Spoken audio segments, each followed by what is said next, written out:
Vamos orar pela palavra do Senhor nessa noite, que é realmente algo que ficou me mastigando tanto em mim, assim, me impactou tanto que eu pedi até para ministrar um pouquinho mais para frente. Eu ia ministrar no início de março, porque é mês das mulheres, né? Estamos comemorando o mês das mulheres, já ia ser na 1º de março, mas graças a Deus, Deus deu uma palavra para o Tiaguinho que conseguiu me socorrer e eu vim essa semana porque realmente é algo bem precioso da parte do Senhor. Então vamos orar para que o Senhor abra o nosso entendimento, abra o nosso coração, para que a gente realmente seja uma terra fértil e que isso venha dar frutos.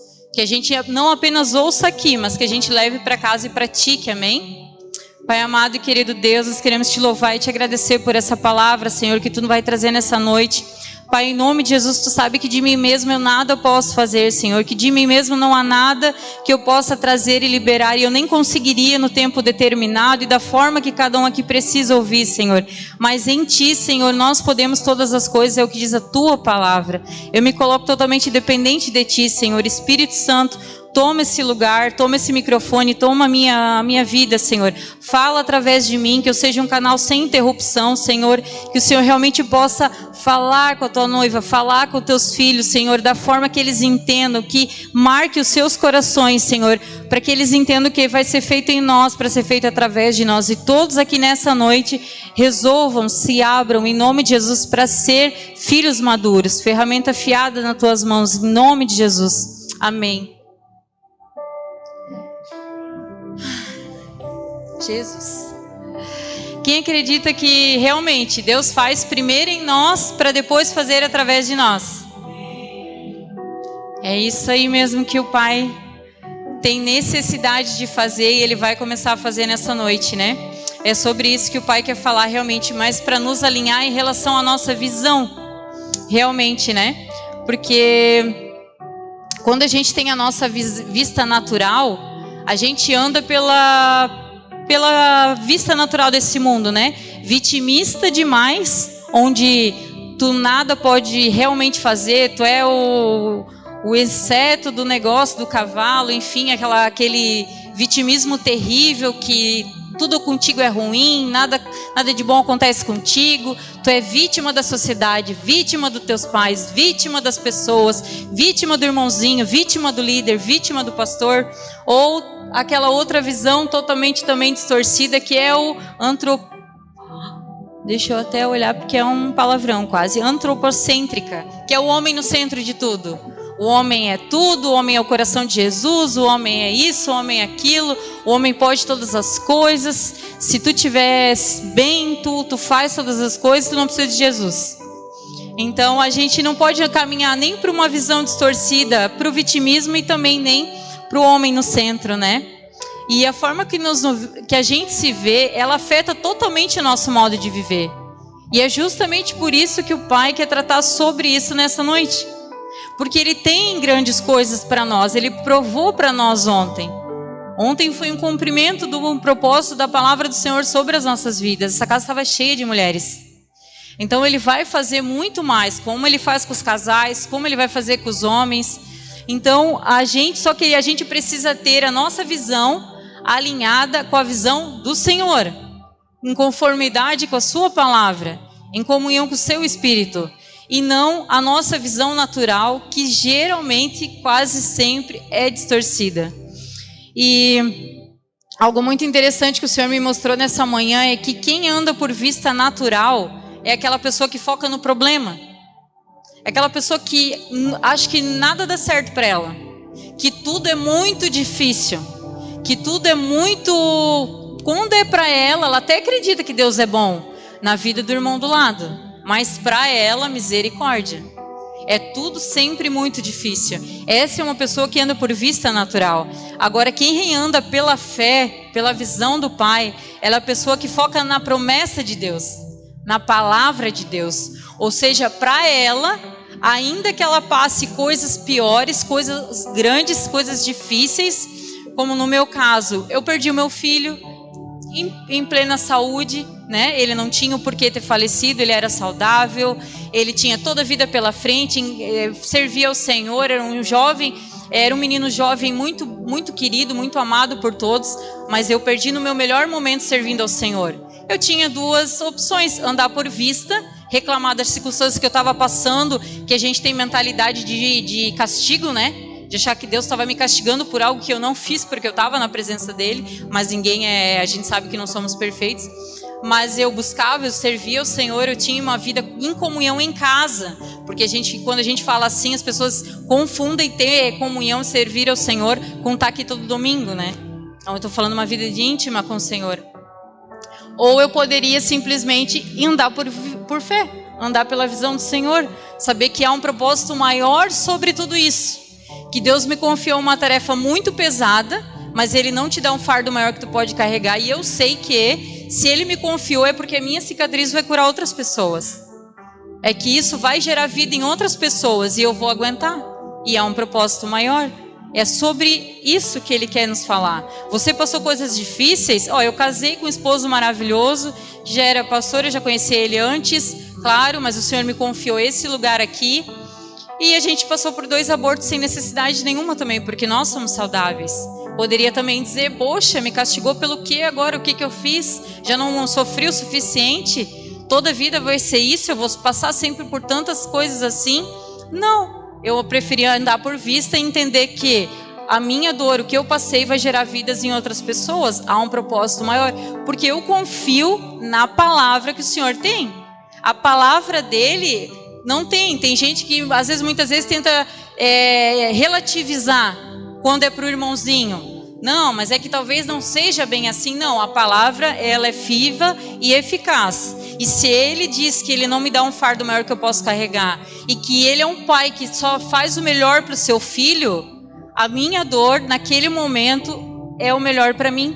Foi o que o meu pai disse, a palavra dele disse. Então eu não discuto e nem argumento com a palavra do Senhor, eu confio nela. Então é essa visão, esse alinhamento que o Pai vai trazer para nós essa noite. O exemplo que ele traz para a gente saber ali sobre essa questão de vista e visão são os espias que foram para Canaã, lembra? Tem 10 que vieram com um testemunho que só a graça, e apenas 2 que confiaram.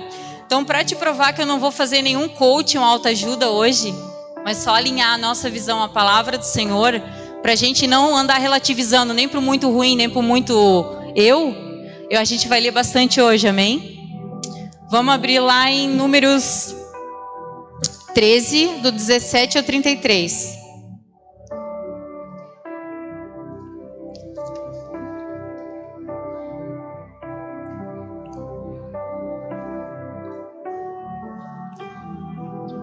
Acho que está ali no data também, né? Vamos ler então. Moisés os enviou a espiar a terra de Canaã e disse-lhes: subam pelo Neguebe e entrem na região montanhosa.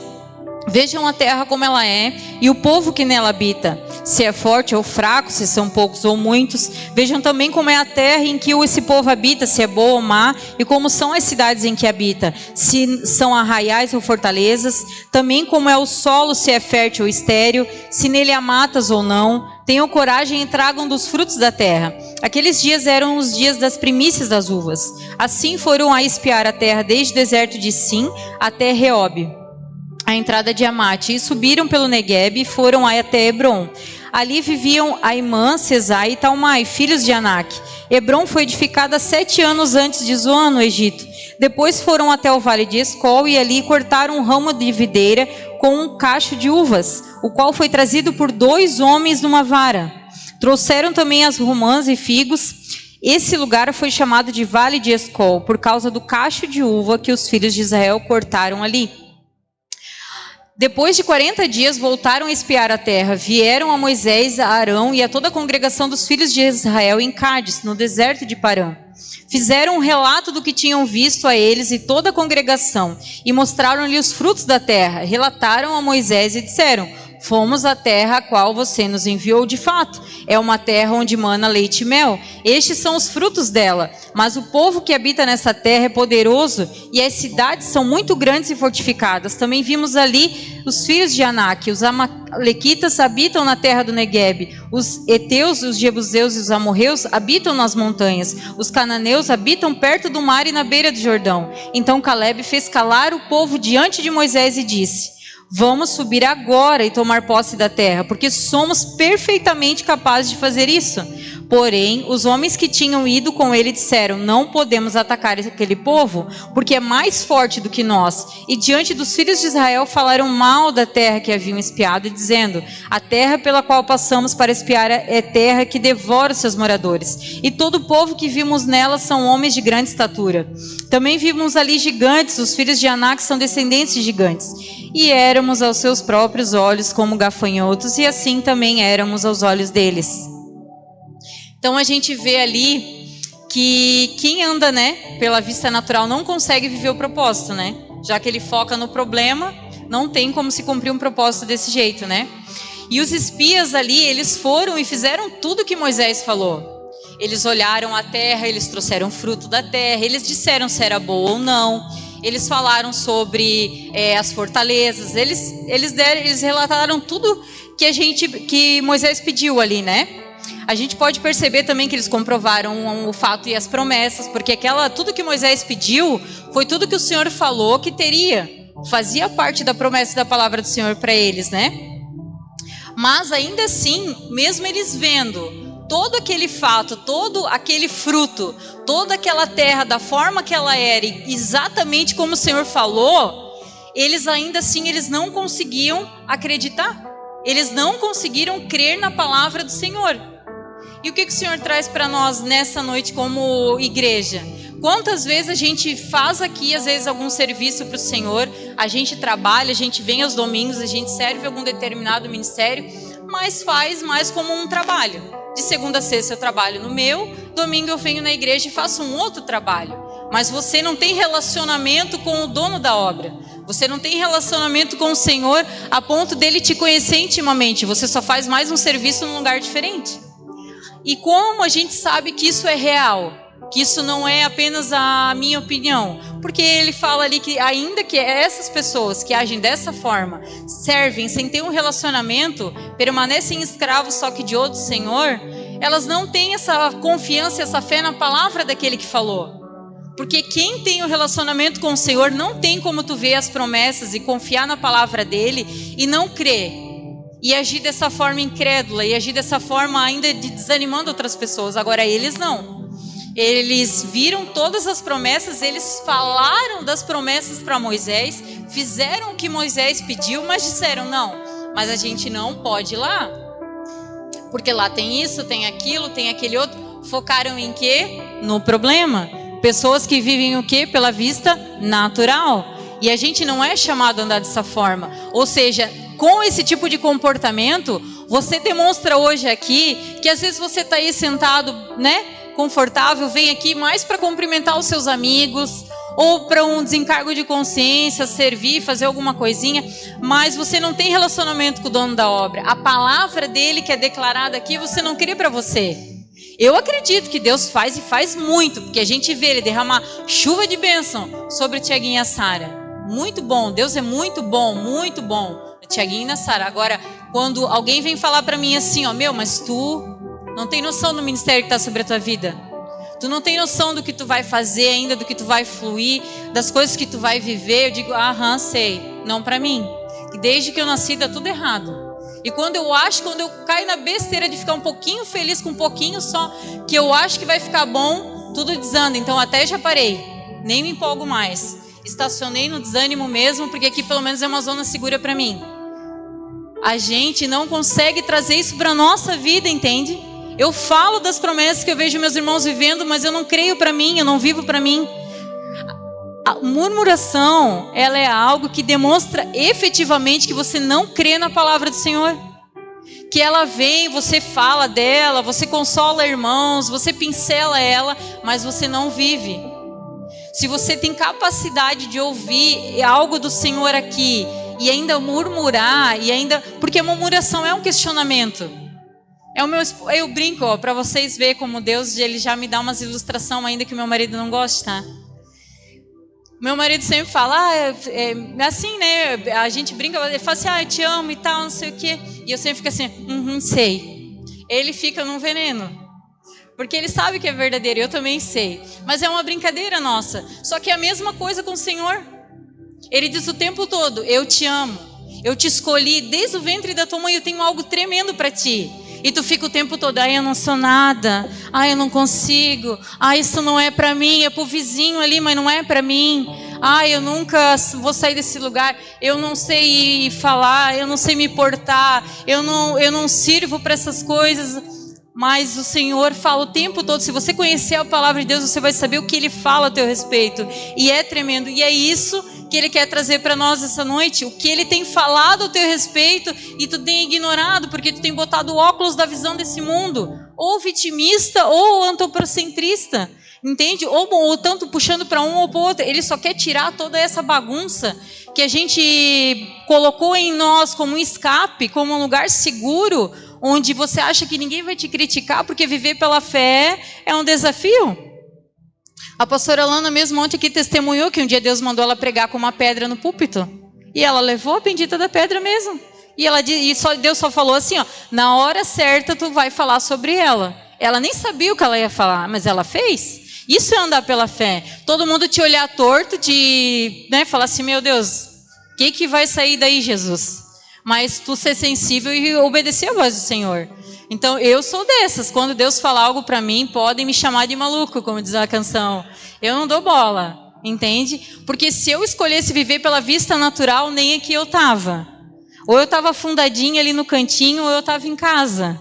Porque, bem ou mal, as pessoas que não te entendem, que não te conhecem, que não sabem lidar com o novo, elas rejeitam. Elas espremem, e se tu não tem essa convicção da palavra do Senhor, de quem você é nele, você vai espanar, você vai se enterrar num lugar que Deus não quer. Hoje Ele quer te chamar para fora, Ele quer te entender, não filho, eu tenho algo para ti, deixa eu falar quem tu é, e a partir daí, deixa o choro ser livre. Mas vai viver aquilo que eu tenho para ti, porque eu não tenho como fazer grandes coisas entre vocês com 2 ou 3, ainda que eu possa, porque o avivamento começa com uma pessoa dentro de casa, na sua intimidade, e aquilo vai, quanto mais pessoas íntimas do Senhor, aquilo vai se propagando. Mas o avivamento não começa num corinho dentro da igreja uma vez por semana. Começa com pessoas íntimas em casa, no secreto, gerando algo no Senhor que manifestam quando estão em comunhão. E isso transforma, isso chama, é individual. E é isso que Ele quer. Ele quer fazer com você no seu individual, na sua casa, para transbordar aqui. E por isso que esse tema é muito importante. Agora ali também, outro exemplo que o Senhor tem para nós é Moisés. Moisés, quando ele foi chamado para o seu ministério, né, para Deus apareceu para ele ali na sarça, né? Todo mundo sabe que ele foi um dos que também tentou correr, também tentou jogar para o lado, né? Por isso que a gente vai ler rapidinho ali Êxodo 4, do 10 ao 14.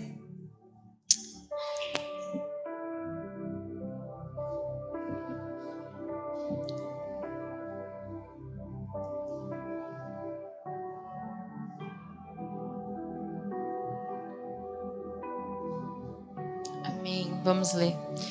Então Moisés disse ao Senhor: Senhor, eu nunca fui eloquente, nem no passado, nem depois que falaste a teu servo, pois sou pesado de boca e pesado de língua. O Senhor respondeu: quem fez a boca do homem? Ou quem faz o mudo ou o surdo? Ou quem vê ou o cego? Ou o que vê ou o cego? Sou eu, Senhor? Agora vá, eu serei a sua boca e lhe ensinarei o que você deve falar. Porém Moisés respondeu: Senhor, envia outro alguém que quiseres enviar, menos a mim. Então a ira do Senhor se acendeu contra Moisés.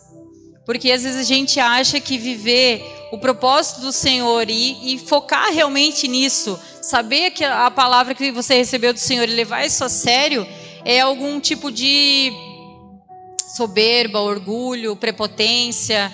Mas não. Se a gente realmente nega aquilo que o Senhor está derramando sobre a nossa vida, aquilo que Ele nos chamou para fazer, pode ter certeza que o Senhor não está feliz contigo, não.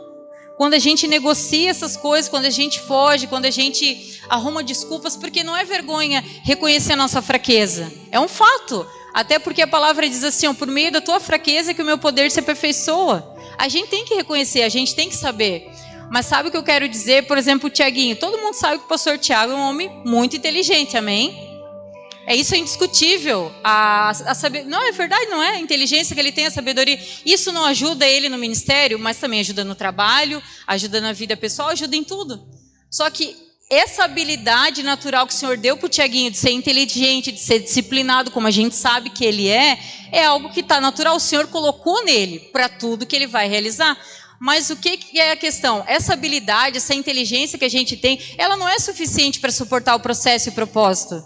Por isso que a gente sabe que o que nos capacita é a graça. Por isso que a palavra diz, eu de mim mesmo eu posso fazer, mas em Cristo eu posso todas as coisas.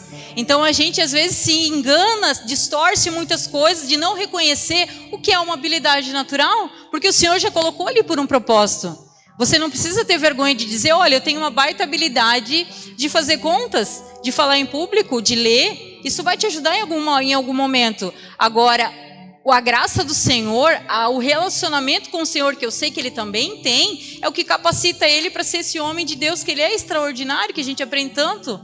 Então, uma coisa não anula a outra, entende? Quando você reconhece tanto as suas fraquezas quanto as suas habilidades, você não está anulando a graça do Senhor sobre a tua vida, pelo contrário, você está se fazendo se conhecer, não tem Isaías, ele não chegou para Deus quando Deus chamou ele e falou, pai, eu sou um homem de lábios impuros, é mais ou menos isso.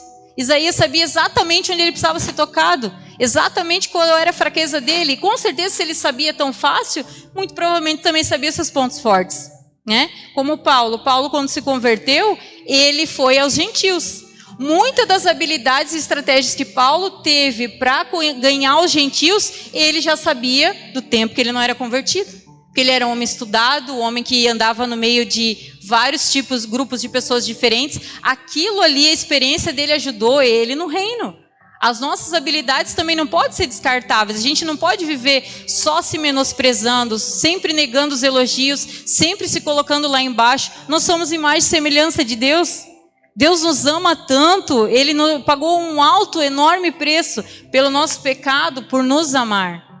Então por que a gente tem tanta dificuldade de realmente entender que em Cristo nós temos valor também? Ele tem algo grandioso para nós e Ele não vai conseguir fazer nada em nós e através de nós se a gente continuar com essa visão distorcida. Ou no vitimismo demais, ou soberbo demais. Há um equilíbrio.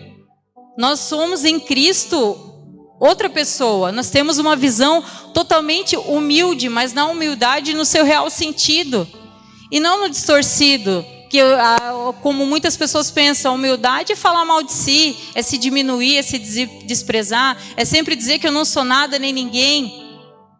Nós sabemos que a nossa humanidade é caída, mas nós temos um grande preço para o Senhor. Nós somos a imagem e semelhança dele. Você está literalmente descartando coisas que o Senhor fala a teu respeito. Então, o Senhor só quer nos alinhar verdadeiramente com o que Ele tem para nós. Moisés ali, ele reconheceu suas fraquezas, suas limitações, e realmente é necessário a gente saber. Mas o Pai disse para ele que ele seria sua boca. Já pensou escutar isso do Senhor e ainda dizer que não? Misericórdia, Jesus, como eu queria estar naquele lugar e falar, pelo amor de Deus, Moisés, que isso? Por muito menos do que isso, se o Pai só meio que dá uma titubeada, a gente já está feliz. Imagina o próprio Deus te dizendo, olha, eu vou ser tua boca. Eu vou falar através de ti, eu criei os surdos e mudos, eu fiz todas as coisas. E eu entendo Moisés nessa questão, porque eu também tenho um jeito um pouco firme de falar, até demais às vezes. Ontem ainda até aconteceu uma situação engraçada, porque eu estava falando com meu esposo, mas ele já me conhece, então, no nosso jeito normal, dele de falar da irmã assim, ai meu Deus. Eu falei, não, relaxa, é o meu normal. Só que eu entendo ele porque é uma coisa que eu oro ao Senhor, porque eu sei que é uma coisa que eu tenho que ser trabalhada. E o Senhor, se não fosse pela fé que eu tenho nele, dele já ter me falado que eu vou mudar, que ele vai me transformar no meu temperamento também, eu já estaria muito preocupada e o meu propósito seria muito mais pesado. Mas quando a gente reconhece as nossas fraquezas, é para levar aos pés do Senhor e não para ficar alimentando, sabe? Lambendo ferida. É para ir aos pés do Senhor e dizer, Senhor, como eu falo, Senhor, eu quero falar direito com os teus filhos. Eu não quero machucar eles com palavras. Eu quero amar como tu ama, eu quero falar como tu fala. Eu sei que pessoas que têm o mesmo temperamento que eu, como eu sempre brinco, o Jonathan, eu posso falar, porque ele vai me entender. Toma lá da cá e tá tudo certo. Mas como a Kelly eu já não posso, ela tem outro jeitinho. Então eu quero aprender a respeitar o modo de cada um. Então faça isso com as suas fraquezas. Faça isso com o seu jeito de ser também. Peça ao Senhor sabedoria para realmente buscar nele o que você precisa com a sua fraqueza. E não pegar isso como uma muleta para ficar onde você está e abrir mão do propósito do Senhor, como Moisés fez. Porque foi isso que Moisés usou. Uma desculpa para sair fora. E Deus disse, eu vou ser. E você sabe hoje, não se engane mais, você sabe hoje pela palavra, que se Deus já te deu uma palavra, Ele já te apontou um caminho, um departamento para você servir, um ministério para você se preparar, que quando Ele fala para nós o lugar o ministério já nasce com você, os 5 ministérios, amém? Acredito que aqui todo mundo já sabe, né? Os dons do filho é dado quando a gente nasce já, você já sabe se você é evangelista, aquele que quer estar lá fora buscando pessoas, o perdido, aquele que não conhece a Cristo, né? Queima o coração dele, não consegue viver entre 4 paredes, quer fazer ação fora, quer buscar pessoas. Ou o pastor, que é aquele que acolhe, que é todo mundo embaixo da asa dele, que é cuidando de todo mundo. Se falta alguém, ele sofre horrores. Se sai alguém, ele sofre horrores. Porque ele gosta de cuidar, ele gosta de tratar as feridas que a pessoa vem machucada. Um mestre que fundamenta da palavra, que entende que se a pessoa não ficar fundamentada e dependente da palavra de Deus, ela vai perecer, ela vai continuar machucada e magoada. O profeta, que é aquele que dá direção para casa, que realmente nos traz algo lá da frente que a gente ainda não, que o Senhor ainda não passou para nós. Nada novo, porque a Bíblia já está descrita e finalizada do início ao fim, mas não chegou ao fim ainda, amém? Então, há coisas a serem reveladas para nós, e o profeta é quem aponta, e o discípulo, o apóstolo é aquele que liga todas as coisas, que junta todas as coisas, que flui ali como uma colinha, uma junção, e assim é. Se você se identifica com um desses ministérios, comece a se preparar para isso. Comece a trabalhar, a exercer isso em você para quando o Senhor te posicionar. Mas saiba de uma coisa, se Ele já te direcionou, se Ele já te apontou algo, e você ainda não exerce, você ainda não faz, feliz contigo Ele não está, não se engane. Deus é amor, muito amor, Ele é o próprio amor. Ele não é só amor, Ele é o próprio amor, mas Ele é justiça. Ele não nos chamou para sentar e receber. Não foi para ficar de domingo a domingo, não foi para virar um clube, não foi para vir aqui trabalhar, mas foi para se relacionar conosco.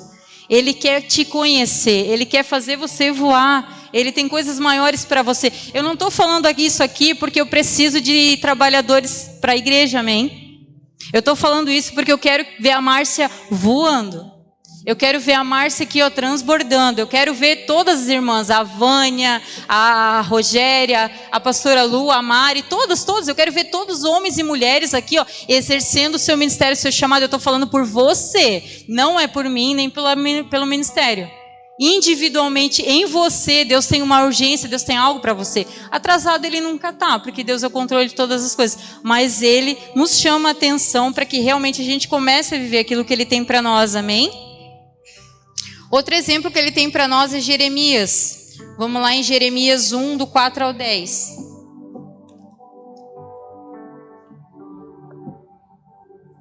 Eita glória, está ligeira essa moça maravilhosa. Jeremias 1, do 4 ao 10 diz... Não, do 4 ao 10, isso mesmo. Palavra de Jeremias, filho de Ilquias, um dos sacerdotes que estavam em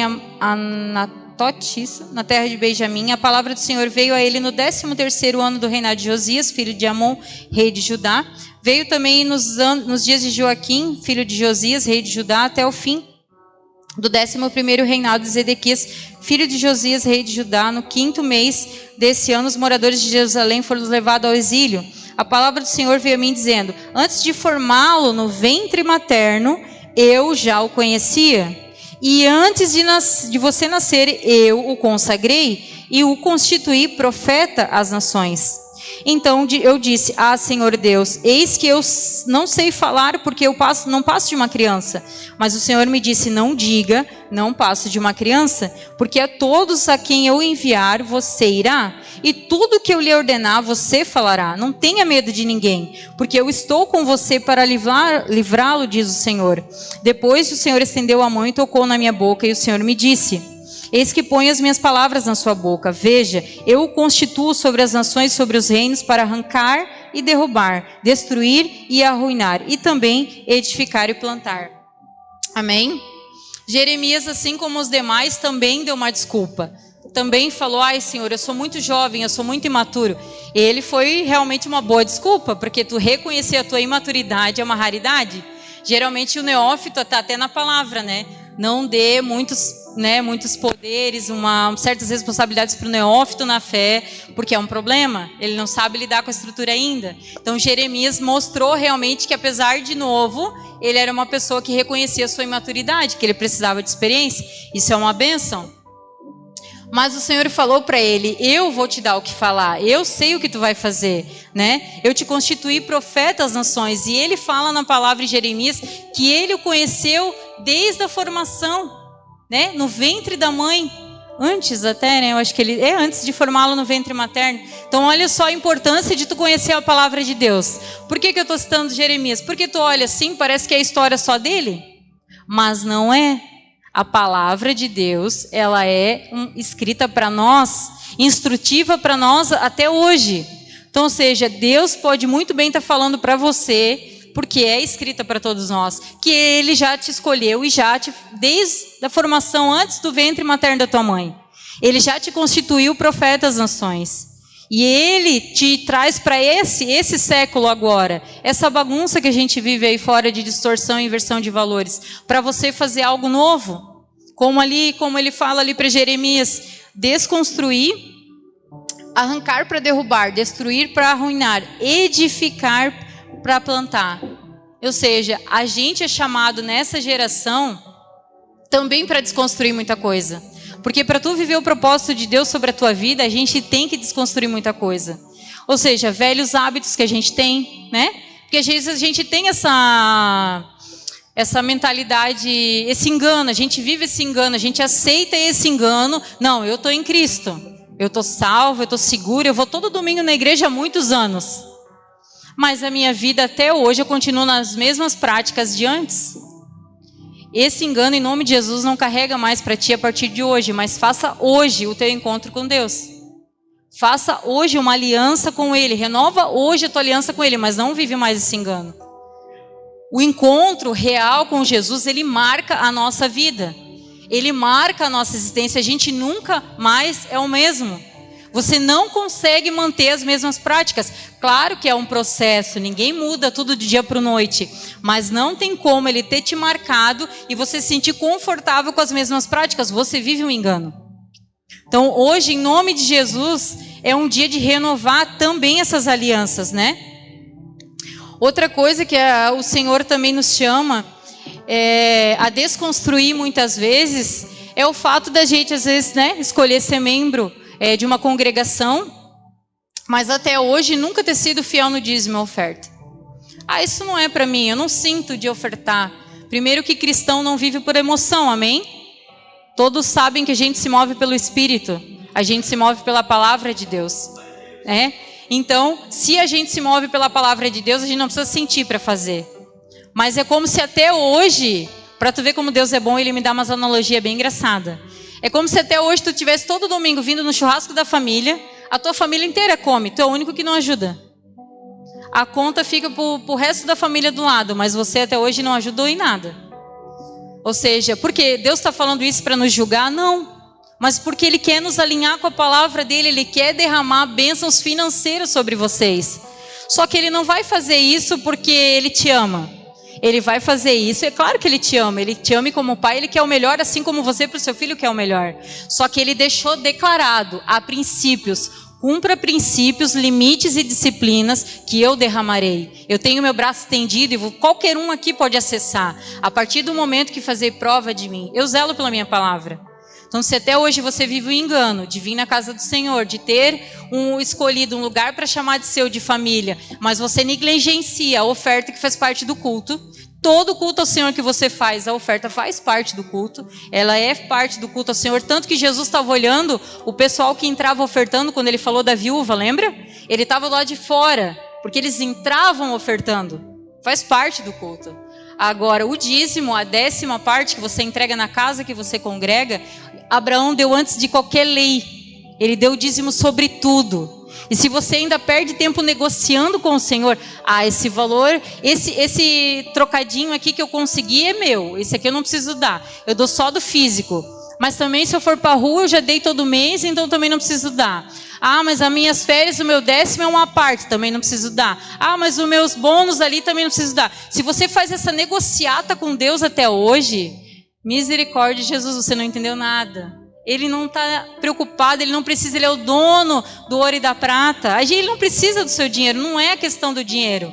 A questão, ele só quer saber onde está o teu coração. Em todo recurso que passar na tua mão, tu vai dizer para ele que o teu coração está nele, ou tu vai continuar servindo a mamão fingindo que é tudo bem. Sendo um membro da família que só vem, come e vai embora. Entende? Não é para nos trazer um peso, mas é para trazer alinhamento. O Pai tem, rios e coisas grandes para todos nós aqui. E vão acessar todos aqueles que estão se alinhando. Porque a gente tem tido testemunhos e testemunhos de graça e de, bênção financeira sobre muitas famílias que têm feito prova do Senhor, que têm colocado em prática. Mas sabe qual é a nossa dificuldade? A gente vive numa geração hoje que não é dito disciplina. A gente não impõe limites, a gente não dá disciplina, a gente não fala não. E a gente acha que o Senhor, porque Ele é o amor, Ele também não dá disciplina, Ele também não diz não, Ele também não exorta. Pelo contrário, Ele diz que Ele até açoita quem Ele recebe por filho. Então Deus é amor e é justiça. Ele quer nos tratar como filhos, mas Ele nos deixou escrito e determinado. Façam isso e receberão. Essa é a minha palavra para vocês como pai. Se vocês andarem na minha palavra, eu tenho muito mais para vocês.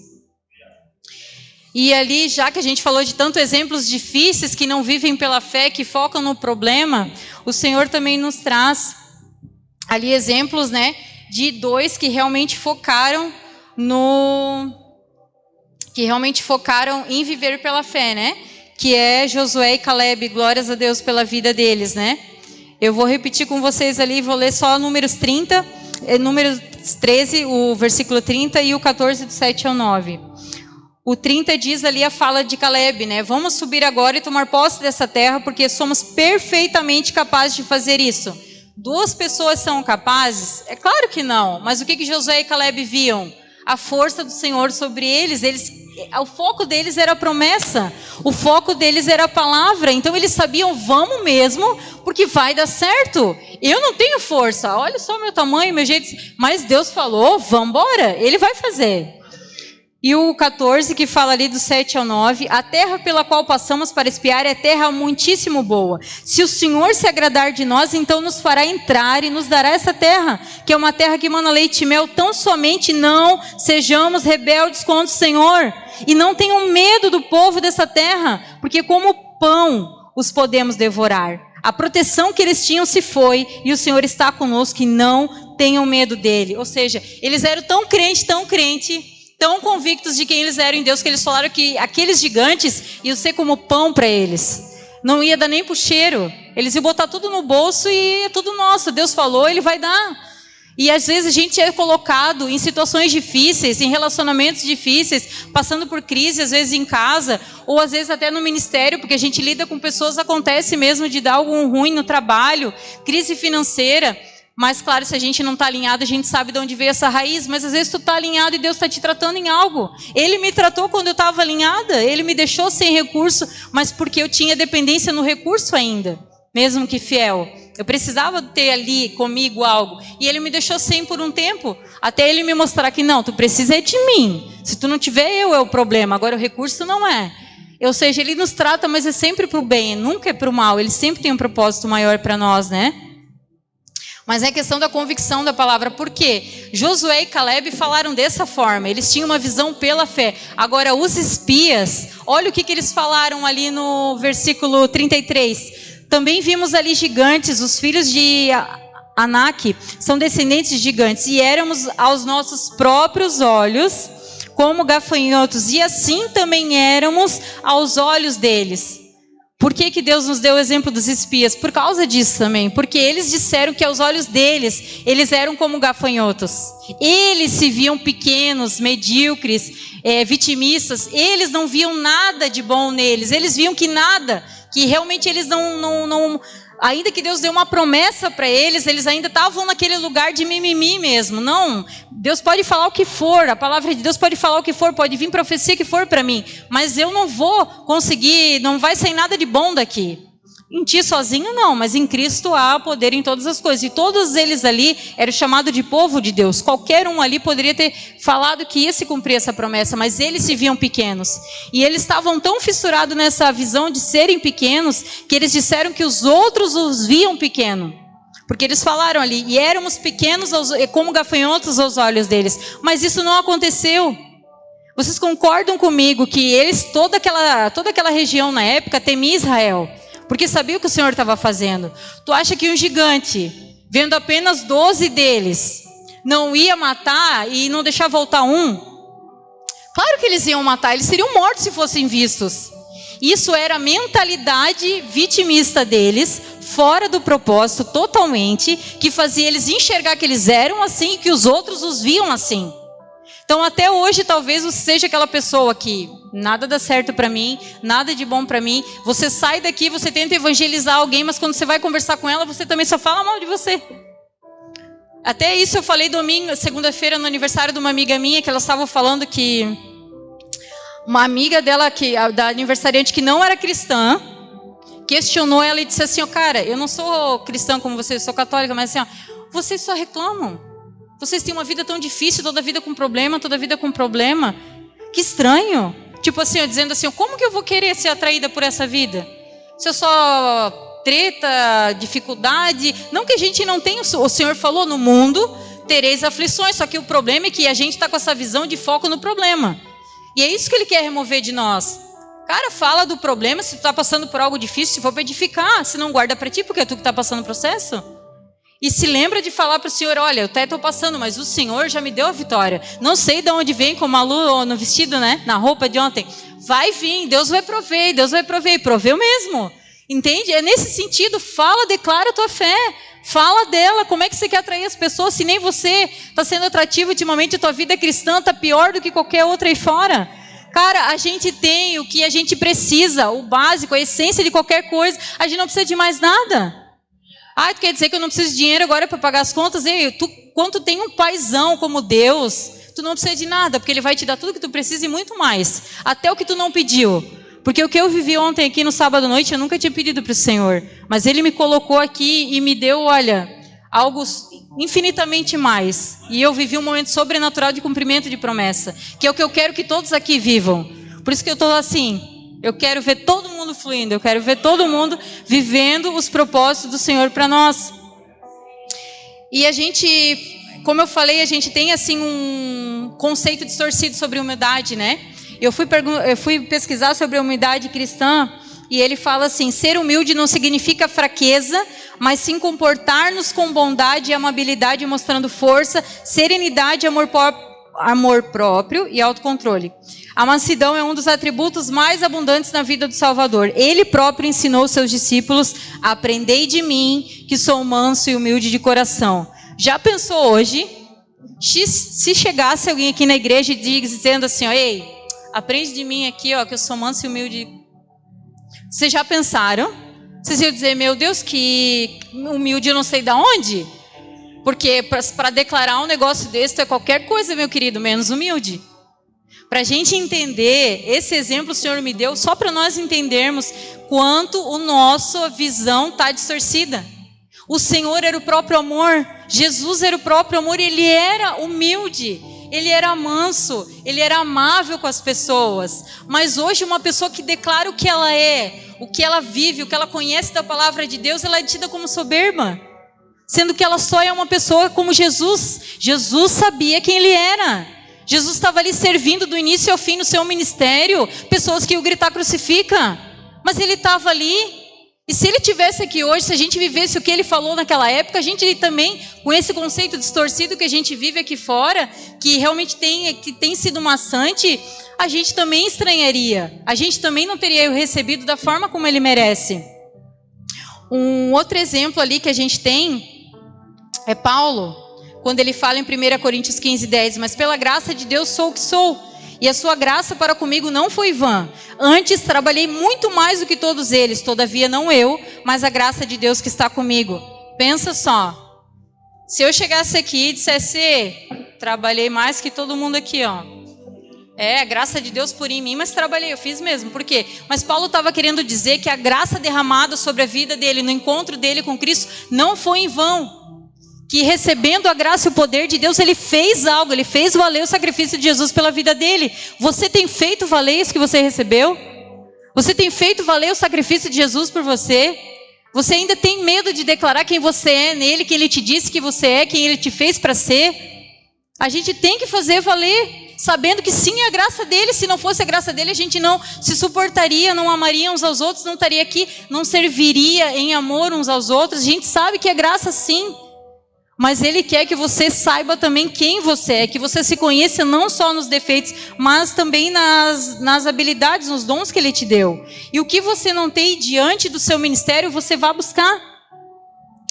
E por fim, eu quero encerrar com vocês com Lucas 4, do 14 a 21, que esse é o nosso exemplo master, influencer top, que esse a gente deve copiar até o final da vida, amém? Ops.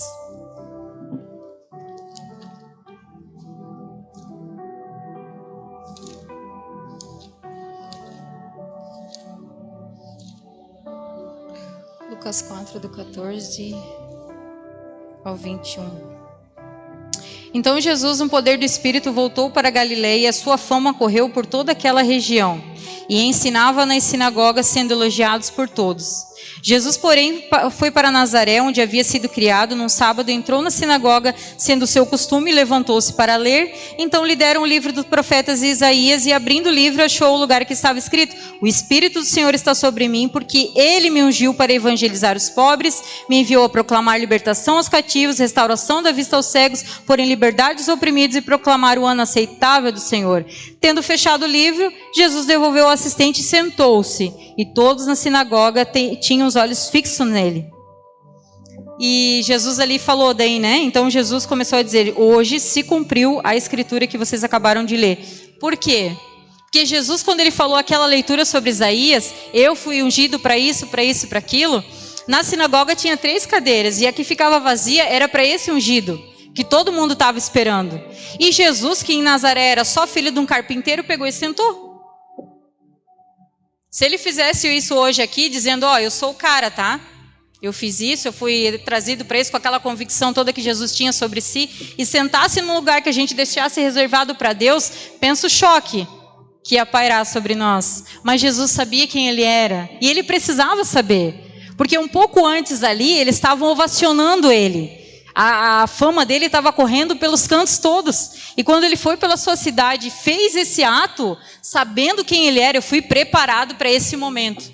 Eu vim aqui cumprir o que meu pai me falou. Então ele precisava, a gente sabe que Jesus veio para cumprir toda a escritura que foi dita sobre ele, ainda que ele sabia que ele ia lidar com rejeição, com diferenciação dos outros, com perseguição, mas ele foi lá e cumpriu o propósito dele. Ele fez o que tinha que fazer, mas depois daquilo ali, eles pegaram ele para jogar ele do pináculo. Deus foi lá e livrou, porque não era o momento. Mas ele, depois de ser ovacionado e ter feito o que ele foi chamado para fazer, ele foi buscado para ser morto. Então, é um desafio realmente viver como o Senhor. Mas o Senhor nos mostra que realmente a gente tem algo para viver em Deus. Mas a gente precisa dessa convicção do que Ele tem para nós, da visão que Deus tem para nós, como Jesus se ver, como Jesus. Então o chamado do Senhor para nós nessa noite e para tantas outras que Ele já tem falado de lá para cá, vamos mergulhar na palavra de Deus. Terça-feira a gente tem um ensino aqui, venham, se dediquem ao ensino, se dediquem à palavra, porque ele não sou eu falando, é o Senhor falando com você. Intimidade com Ele, em nome de Jesus, entendam, intimidade não se faz em público. A relação do Senhor com a igreja é a mesma do homem com a esposa. Você não vai ter relação íntima com o teu esposo dentro da igreja, vai? No carro, vai? No serviço, vai? Não vai. Intimidade se tem no secreto, você e ele, como fala em Mateus 6. Saiam em nome de Jesus desse lugar de engano. É no seu secreto, você e ele, onde ninguém vai ver mesmo o que tu está fazendo. É só vocês dois, para ninguém saber se você ora ou não. É só tu e ele mesmo, o interesse é vocês dois. Ele quer conhecer o teu coração. Jejuar, onde torna a voz do Espírito Santo mais sensível a nós. E para aqueles que têm e querem hoje, a partir de hoje, em nome de Jesus, se relacionar com o dono da obra e não com a obra, ter a sua vida realmente íntima, conhecida pelo Senhor de forma íntima, ele nos fala algo muito tremendo. Ele finalizou essa palavra para mim hoje na quarta-feira, num curso que eu comecei, que está ali em Salmo 103:7, quando ele diz assim, ó: manifestou os seus caminhos a Moisés e os seus feitos aos filhos de Israel. Por quê? Aqueles que hoje, a partir de hoje, decidirem dizer um sim para o Senhor, renovar a aliança efetiva, porque a aliança é melhor do que promessa. A aliança é algo que o Senhor tem, Ele faz conosco mesmo. A gente realmente vai fazer, Ele vai fazer conhecidos os seus caminhos para nós. Agora, aqueles que realmente só querem um domingo, um serviço para fazer por mérito o Senhor me amar, sendo que isso já caiu por terra, Ele nos ama de qualquer forma, Ele já nos amou, Ele quer um relacionamento e não serviço. Aqueles que decidirem nessa noite, pelo relacionamento íntimo com o Senhor hoje, em vez só do relativismo do de vez em quando, só do tempo em comunhão, Ele vai revelar os seus caminhos a cada um que desejar, a cada um que buscar por si, porque algo que o Paulo nos mostrou é que a graça nos basta, mas ela nos capacita, mas é nós que vamos fazer. Como ele disse, eu não fiz da graça que eu recebi ela ser vã, eu fiz por merecer, eu trabalhei muito, eu me esforcei muito, eu esmurrava a minha carne, eu buscava o Senhor. Então é isso que o Senhor tem para aqueles que buscarem esse lugar, Ele vai revelar os seus caminhos. Agora, para aqueles que querem continuar numa relação superficial, a gente só vai conhecer os feitos aos filhos de Israel, como ele diz ali. Manifestou seus caminhos a Moisés, com quem ele falava face a face, que se tornou um homem íntimo do Senhor. E os outros, os demais, que terceirizaram a intimidade com Deus, mandaram Moisés ir no lugar deles. Esses só vão conhecer os feitos, só vão conhecer o tanto que o Senhor faz na vida do Tiago e da Sara, do meu esposo, da minha, da Márcia, da Vânia com o Maico, dos demais. Mas em si não vão ter realizações. O Senhor quer verdadeiramente que nós tenhamos realizações, que nós vivamos em nós, por você, não por nós, por você. Ele quer revelar os seus caminhos, o que Ele tem para você. Amém? Vamos cair de pé, perdão que eu me estendi um pouquinho, mas era bastante coisa. Jesus, foi bastante. Misericórdia, Jesus. Mas amados, aqueles que realmente querem, né, ter um tempo novo com o Senhor, porque assim o problema não é você ter murmurado até aqui, você ter achado que isso não é para você, você ter não acreditado efetivamente na palavra do Senhor, como a gente mostrou aqui os exemplos dos espias, mas a questão é o que você vai fazer a partir de agora. Porque se você for verdadeiro com o Senhor nessa noite, se você vir aqui dizer um sim para o Senhor de uma forma efetiva, pode ter certeza que daqui para frente é o que conta. Ele quer a partir daqui o seu coração, o relacionamento íntimo. Não é mais serviço, não é mais domingo. Não adianta vir no domingo e a semana passar longe dele. Ele quer o dia a dia com você, ainda que a sua semana seja corrida. Mas se ele é uma prioridade, uma pessoa que você ama, você arruma tempo.